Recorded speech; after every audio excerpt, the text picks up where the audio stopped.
भगवान कृष्ण ने भी कर्ण को सबसे बड़ा दानी माना है। अर्जुन ने एक बार कृष्ण से पूछा कि सब कर्ण की इतनी प्रशंसा क्यों करते हैं? तब कृष्ण ने 2 पर्वतों को सोने में बदल दिया और अर्जुन से कहा कि इस सोने को गांव वालों में बांट दो। अर्जुन ने सारे गांव वालों को बुलाया और पर्वत काट काट कर देने लगे और कुछ समय बाद थक कर बैठ गए। कथा शुरू करने से पहले दोस्तों, चैनल पर नए हो तो वीडियो को लाइक करें और चैनल को सब्सक्राइब करें। तो कथा शुरू करते हैं।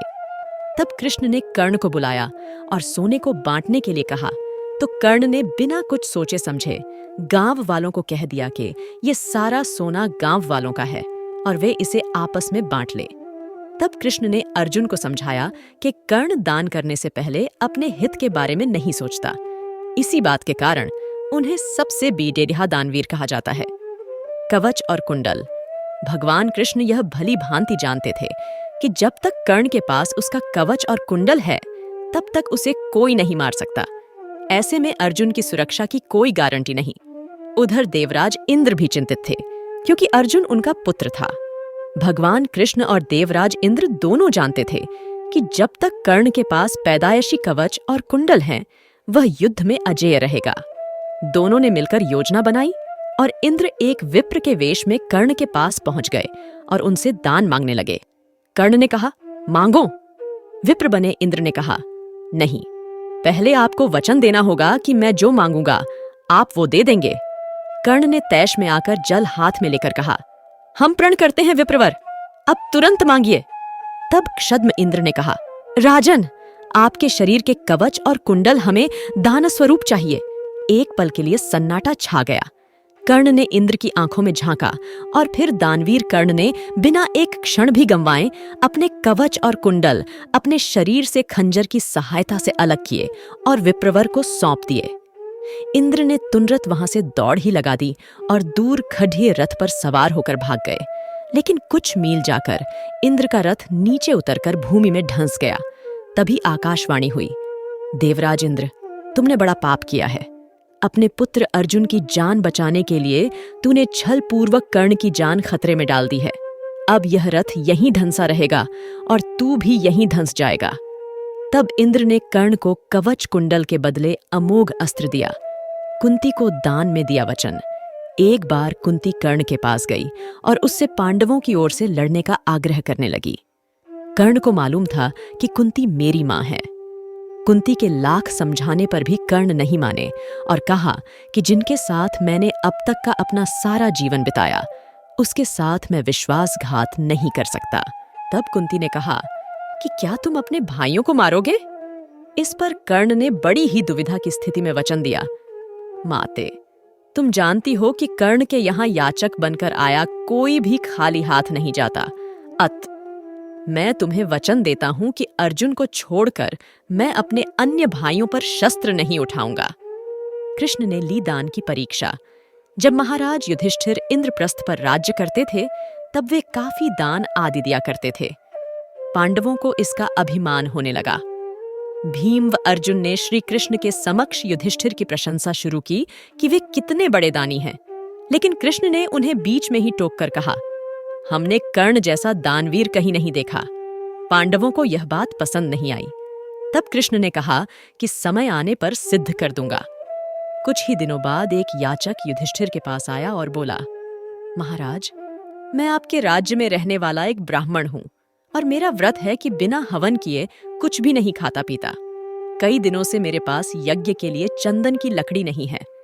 यदि आपके पास हो तो मुझ पर कृपा करें, अन्यथा हवन तो पूरा नहीं ही होगा, मैं भी भूखा प्यासा मर जाऊंगा। युधिष्ठिर ने तुरंत कोषागार के कर्मचारी को बुलवाया और कोष से चंदन की लकड़ी देने का आदेश दिया। संयोग से कोषागार में सूखी लकड़ी नहीं थी। तब महाराज ने भीम व अर्जुन को चंदन की लकड़ी का प्रबंध करने का आदेश दिया। लेकिन काफी दौड़ धूप के बाद भी सूखी लकड़ी की व्यवस्था नहीं हो पाई। तब ब्राह्मण को हताश होते देख कृष्ण ने कहा, मेरे अनुमान से एक स्थान पर आपको लकड़ी मिल सकती है, आइए मेरे साथ। ब्राह्मण यह सुनकर खुश हो गए। बोला, कहां पर? तब भगवान ने अर्जुन व भीम का भी वेश बदलकर ब्राह्मण के संग लेकर चल दिए। कृष्ण सबको लेकर कर्ण के महल में गए। सभी ब्राह्मणों के वेश में थे, कर्ण ने उन्हें पहचाना नहीं। याचक ब्राह्मण ने जाकर लकड़ी की अपनी वही मांग दोहराई। कर्ण ने भी अपने भंडार के मुखिया को बुलवाकर सूखी लकड़ी देने के लिए कहा। वहां भी सूखी लकड़ी नहीं थी। ऐसे में ब्राह्मण निराश हो गया। अर्जुन और भीम प्रश्न सूचक निगाहों से भगवान कृष्ण को ताकने लगे, लेकिन श्री कृष्ण अपनी चिर परिचित मुस्कान लिए चुपचाप बैठे रहे। तभी कर्ण ने कहा, हे ब्राह्मण देव, आप निराश न हो, एक उपाय है मेरे पास। उसने अपने महल के खिड़की दरवाजों में लगी चंदन की लकड़ी काट काट कर ढेर लगा दी। फिर ब्राह्मण से कहा, आपको जितनी लकड़ी चाहिए कृपया ले जाइए। कर्ण ने लकड़ी ब्राह्मण के घर पहुंचाने का प्रबंध भी कर दिया। ब्राह्मण कर्ण को आशीर्वाद देता हुआ लौट गया। पांडव व श्री कृष्ण भी लौट आए। वापस आकर भगवान ने कहा, साधारण अवस्था में दान देना कोई विशेषता नहीं है। असाधारण परिस्थिति में किसी के लिए अपने सर्वस्व को त्याग देने का ही नाम दान है। अन्यथा, हे युधिष्ठिर, चंदन की लकड़ी के खिड़की द्वार तो आपके महल में भी थे। यौवन दान दे दिया। किंवदंती है कि एक बार कर्ण ने अपना यौवन ही दान दे दिया था। कथा अनुसार एक बार की बात है, दुर्योधन के महल पर भगवान नारायण स्वयं विप्र के वेश में पधारे और दुर्योधन के भिक्षा मांगने लगे।